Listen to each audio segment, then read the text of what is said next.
मागणीचा असणारा जो फटका आहे, परिणाम जो आहे तो ओबीसीलाच होईल अशी असणारी परिस्थिती आहे। कारण का एससी आणि एसटी यांचं असणारं आरक्षण हे संविधानाने दिलेलं आरक्षण आहे आणि म्हणून काढून घ्यायचं असेल तर संविधानामध्ये संशोधन झालं पाहिजे आणि ते संशोधन झालं तरच काढता येईल।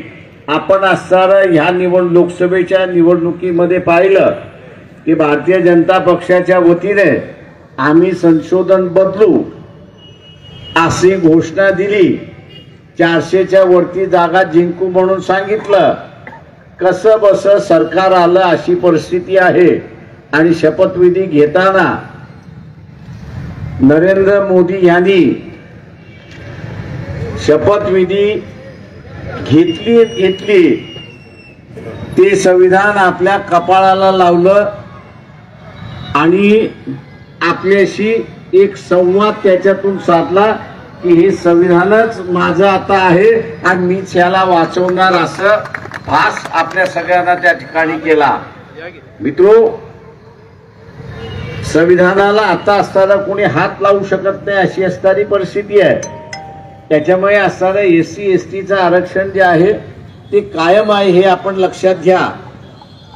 ओबीसीच्या आरक्षणाच्या नुसत्या मागणीमध्ये नाही तर त्याच्या अंमलबजावणीमध्ये स्वतः पक्ष होता आणि मी पण होतो। 89 साली ज्यावेळेस अंमलबजावणी करण्याची वेळ आली आणि विश्वनाथ प्रताप सिंगांचं सरकार फार दिवस टिकेल अशी परिस्थिती नाही, त्यावेळेस ओबीसी बांधवांना दिलेला शब्द तो शब्द पाळला गेला पाहिजे म्हणून असणारा ओबीसीच्या आरक्षणाच्या हालचाली सुरुवात झाल्या। या ओबीसीच्या आरक्षणाच्या हालचाली ज्यावेळेस सुरुवात झाल्या त्यावेळेस 2 कॅम्प करण्यात आले। एक कॅम्प बीजेपी बरोबर बोलेल आणि एक कॅम्प काँग्रेस बरोबर बोलेल आणि बोलण्याचा मुद्दा हा होता की एससी एसटी यांना जसं संविधानिक आरक्षण मिळालंय तशाच रीतीने ओबीसीला सुद्धा संविधानिक आरक्षण मिळालं पाहिजे आणि ते संविधानिक आरक्षण करायचं असेल तर जी सूची ओबीसीची आहे ती सूची एससी एसटीच्या यादीला जोडल्या गेली पाहिजे, परिशिष्ट म्हणून जोडल्या गेली पाहिजे आणि म्हणून ती परिशिष्ट जोडल्या गेली पाहिजे तर तिथे थोडीशी घटना दुरुस्ती करावी लागते। काँग्रेसवाल्यांच्या डेलिगेशन मध्ये मी होतो त्यावेळेस काँग्रेसवाल्यांनी म्हटलं आमचा ह्याला पाठिंबा नाही, काँग्रेसवाले म्हटले की आमचा ह्याला पाठिंबा नाही, बीजेपी वाल्यांचं सुद्धा तेच म्हणणं आहे की आमचा पाठिंबा नाही। आणि आजही आपण बघत असाल की दोन्हीही पक्ष काहीही भूमिका घेत नाही। ज्यावेळेस या दोन्ही पक्षांकडून भूमिका आल्या नाही, पण ओबीसीचं आरक्षण दिल्या गेलं पाहिजे, ओबीसीचं आरक्षण दिल्या गेलं पाहिजे आणि म्हणून मार्गाचा विचार झाला। पार्लमेंटमध्ये 84 साली मंडल आयोगाचा अहवाल ज्यावेळेस सादर करण्यात आला होता त्यावेळेस शासनाने एक आश्वासन दिलं होतं की या मंडल कमिशन मधल्या ज्या शिफारशी आहेत, मंडल कमिशन मधल्या ज्या शिफारशी आहेत त्या सगळ्याच्या सगळ्या आम्ही असं मान्य केल्या। आता फक्त अंमलबजावणी करायचं राहिलं, घटना दुरुस्ती मार्फत झाली असती तर कायम स्वरूपी त्या ठिकाणी झालं असतं, परंतु ती घटना दुरुस्ती करण्यासाठी त्यावेळेसची काँग्रेस आणि बीजेपी आजच्याची सुद्धा असणारी तयार नव्हती। म्हणून मार्ग जो काढला तो गव्हर्नमेंट GR मार्फत काढण्यात आला। जनरल ऑर्डर ज्याला म्हणतो त्या जनरल ऑर्डर मार्फत काढण्यात आला आणि GR मार्फत ओबीसीला आरक्षण त्या ठिकाणी देण्यात आलं. सुप्रीम कोर्टामध्ये ते आव्हान चॅलेंज करण्यात आलं. इंदिरा सायनी नावाच्या केस मार्फत ती आता केस जगभर प्रसिद्ध आहे. कोर्टाने असं सांगितलं की ओबीसीला आरक्षण देणं हे संविधानिक आहे, हे संविधानिक आहे आणि संविधानिक असल्यामुळे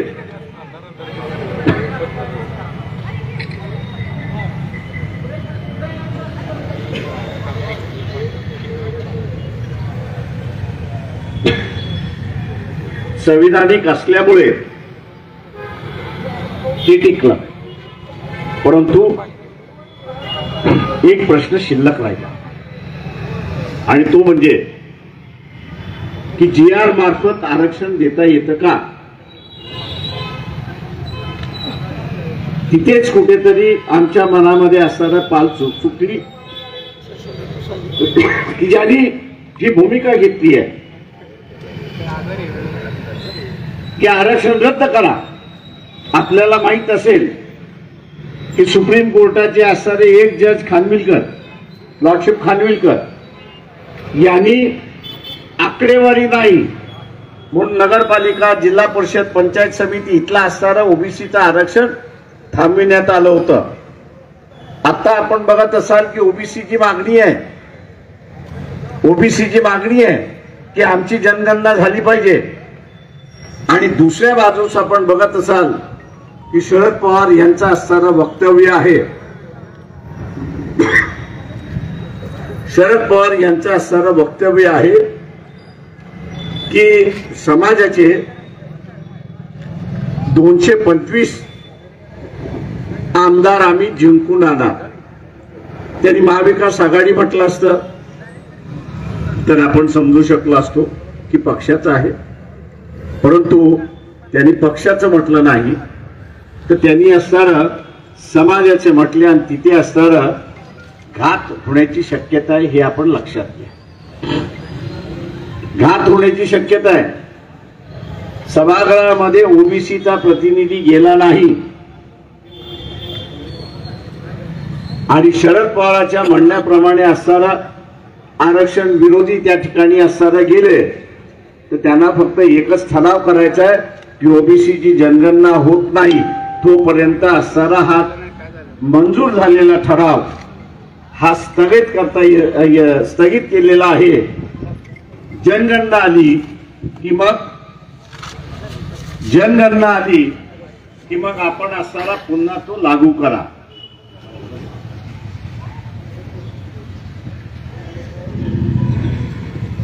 जनगणना कधी होईल कधी होणार नाही कळणार नाही. मिळालेलं असणारं आरक्षण त्या ठिकाणी थांबू शकतं. आता ही काही जणांची मागणी आहे, सगळ्यांची मागणी आहे असं मी त्या ठिकाणी मानत नाही. परंतु आपल्याला असणारं सतर्क त्या ठिकाणी राहावं लागणार आहे. तिथे असणारं सतर्क या ठिकाणी राहावं लागणार आहे. आणि सतर्क राहायचं असेल तर ओबीसीने स्वतःचा प्रतिनिधी हा त्या विधानसभेमध्ये पाठवला पाहिजे तरच हे आरक्षण टिकतं हे आपण असणारं लक्षात. मी असं म्हणेन की ओबीसींचा असणारा सामाजिक आंदोलन फार मोठ्या प्रमाणात होतं. माळी समाजाचा मेळावा म्हटला तर फार मोठा होतो, धनगर समाजाचा म्हटला तर फार मोठा होतो, नाभिक समाजाचा म्हटला तर फार मोठा होतो, होलार समाजाचा म्हटला तर फार मोठा होतो. पण ओबीसीचं म्हटलं की ते चिटुकलं. ओबीसीचं म्हटलं ते चिटुकलं होतं. समाजाचा मेळावा घेतो त्यावेळेस ते आपण समाजाची आयडेंटिटी निर्माण करतो की मी एका अमुक समाजाचा, ती आयडेंटिटी निर्माण होते. त्यातून राजकीय आयडेंटिटी निर्माण होत नाही हे आपण लक्षात घ्या. आता ओबीसीना जी गरज आहे ती राजकीय आयडेंटिटी निर्माण करण्याची गरज आहे. आणि ती राजकीय आयडेंटिटी निर्माण करायची गरज आहे तर त्याला माझी राजकीय आयडेंटिटी ही ओबीसी आहे हे आपण असणारं लक्षात घ्या. ही राजकीय आयडेंटिटी, राजकीय ओळख ओबीसी म्हणून जोपर्यंत होणार नाही तोपर्यंत आपला आरक्षण वाचणार नाही, एवढं लक्षात घ्या. कारण का समाजाचा आपण राहिलो, अरे हा मग धनगर समाजाचा उमेदवार आहे, मी तर माळी समाजाचा आहे, कशाला मतदान देऊ. मी जेव्हा म्हणेन की मी ओबीसी, राजकीय ओबीसी समाजाचा आहे, मला राजकारणाच्या याच्यामध्ये आहे, तेव्हा कुठे मी असताना मग ओबीसी म्हणून असणारा उमेदवार त्याला असणारं मतदान करणार आहे, हे आपण असणारं लक्षात घ्या. आणि म्हणून जोपर्यंत ओबीसी हा स्वतःचा राजकीय अस्तित्व निर्माण करत नाही, राजकीय चेहरा जोपर्यंत निर्माण करत नाही, आणि हा राजकीय चेहरा निर्माण करायचा असेल तर राजकीय आमदार असणं हा त्याच्यातला महत्वाचा भाग आहे. जसं शरद पवारांनी असणारं स्टेटमेंट केलं की 225 समाजाचे निवडून गेले पाहिजे, तसं इथल्या ओबीसीने सांगितलं पाहिजे की आम्ही किमान 100 तरी पाठवू, आम्ही किमान 100 तरी पाठवू आणि आमचं आरक्षण आम्ही त्या ठिकाणी वाचवणार. मित्रो, राहिला प्रश्न इथल्या राजकीय पक्षांचा. मुख्यमंत्र्यांनी इथल्या सर्व राजकीय पक्षांना असणारं एक पत्र लिहिलं की जरांगे पाटील यांची जी मागणी आहे की मराठा समाजाला ओबीसी मधनं आरक्षण द्या, अशी जी मागणी आहे, त्यांच्याबद्दल तुमची भूमिका काय आहे ती असणारं सांगा. परंतु त्या पत्राला उत्तर देण्याच्या ऐवजी आता फाटे फोडायला लागले. ते लक्षात घ्या की तुमचं असणारं हाकेंशी काय बोलणं झालं, तुमचं असणारं प्राध्यापक वाघमारेंशी काय बोलणं झालं, तुमचं असणारं जरांगे पाटील यांच्याशी काय बोलणं झालं, अशा रीतीने फाटे फोडायला सुरुवात झाली. माझं सरळ सरळ म्हणणं आहे, मुख्यमंत्र्यांचा आणि त्यांचं काय बोलणं हा त्यांचा विषय, पण तुमच्या पक्षाची भूमिका काय. आज छगन भुजबळांच्या शब्दामध्ये सांगायचं झालं तर महाराष्ट्रातली परिस्थिती स्फोटक आहे. ओबीसी म्हणून झालेला आहे, मराठा म्हणून झालेला आहे, दरी पडलेली आहे. या दरीमध्ये कोणीतरी ठिणगी टाकली तर वनवा पेटल्याशिवाय राहणार नाही, हे छगन भुजबळ त्या ठिकाणी म्हणता येत आहे. अशा वेळेस वनवा पेटू नये हा आम्ही असणारा त्या ठिकाणी प्रयत्न करतो. ही यात्राचा एक भाग की हा वनवा पेटू नये, लोकांना आपण असणारं समजावून त्या ठिकाणी सांगितलं पाहिजे. 2 तट झाले हे मलाही त्या ठिकाणी दिसतात आहेत की ओबीसी कडे मतदान देईल आणि मराठ्याकडे मतदान देईल. ही विभाजन या निवडणुकीपुरती आहे असं मी त्या ठिकाणी मानतो. हे राजकीय मत आहे, हे राजकीय मत असणारं वाईट नाही, राजकीय मत असणारं वाईट नाही, पण हेच राजकीय मत ज्यावेळेस सामाजिक व्यवस्थेमध्ये परिवर्तित होत चाललेलं आहे त्यावेळेस धोका आहे असं मी त्या ठिकाणी मानतो. आज काही गावांमध्ये, काही जिल्ह्यांमध्ये अशी परिस्थिती उद्भवायला लागलेली आहे की हे ओबीसीचं दुकान आहे म्हणून पाटील असं म्हणतो की मी विकत घेणार नाही, ओबीसी असं म्हणतोय की हे पाटीलांचं दुकान आहे मी तिथे चहा पिणार नाही. हे राजकीय मत नाही,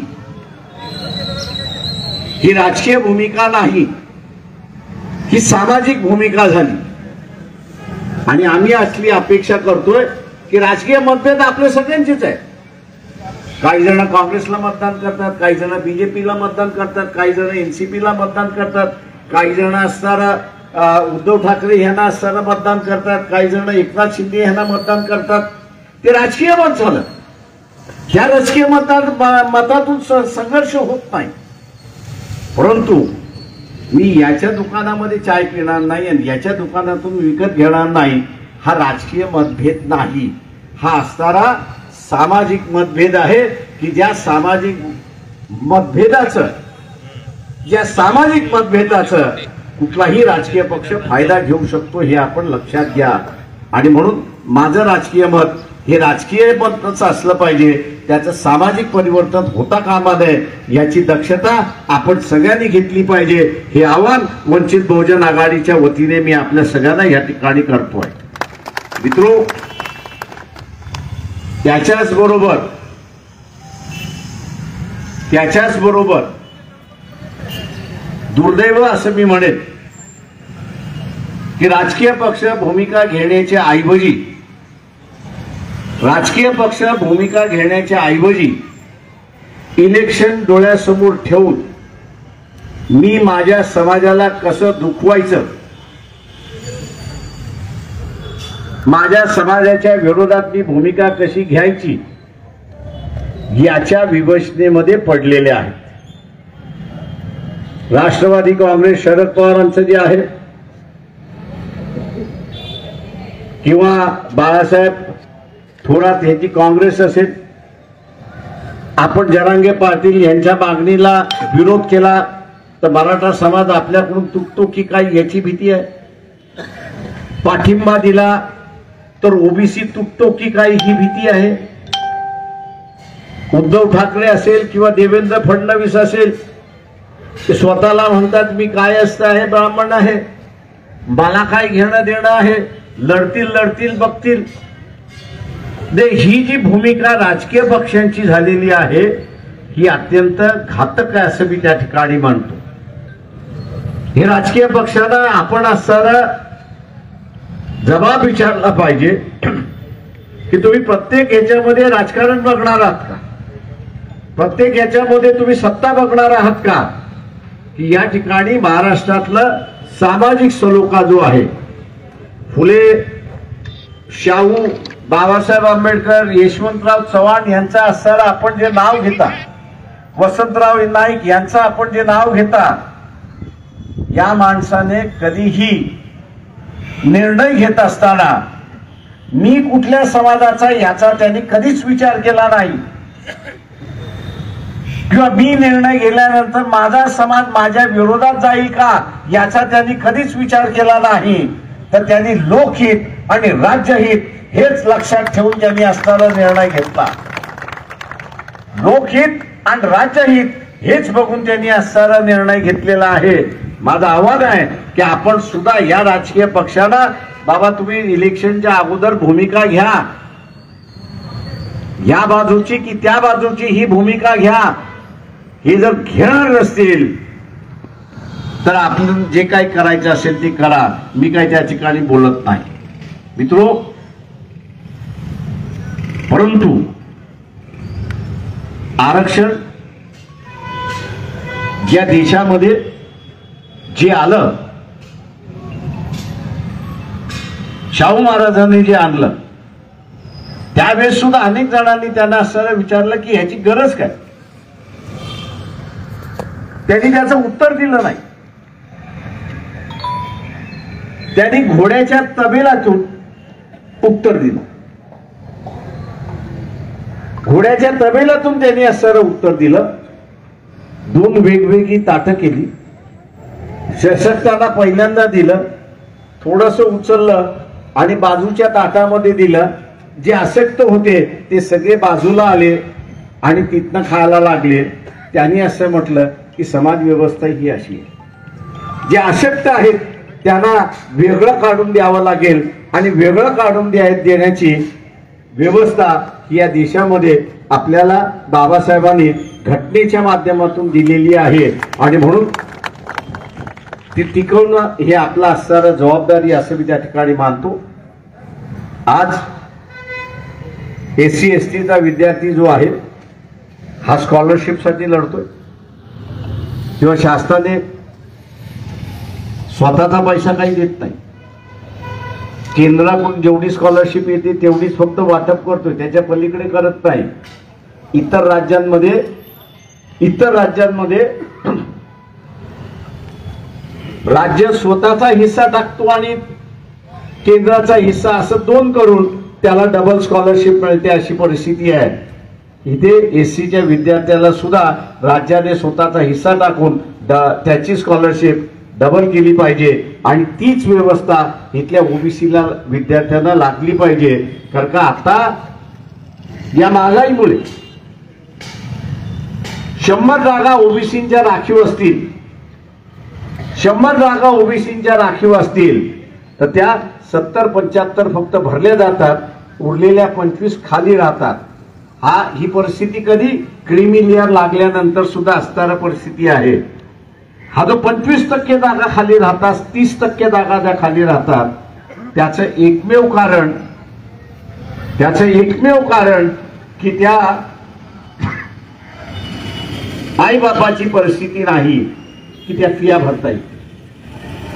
फिया भरता येत नाही म्हणून तो असणारा तिथे ऍडमिशन घेत नाही.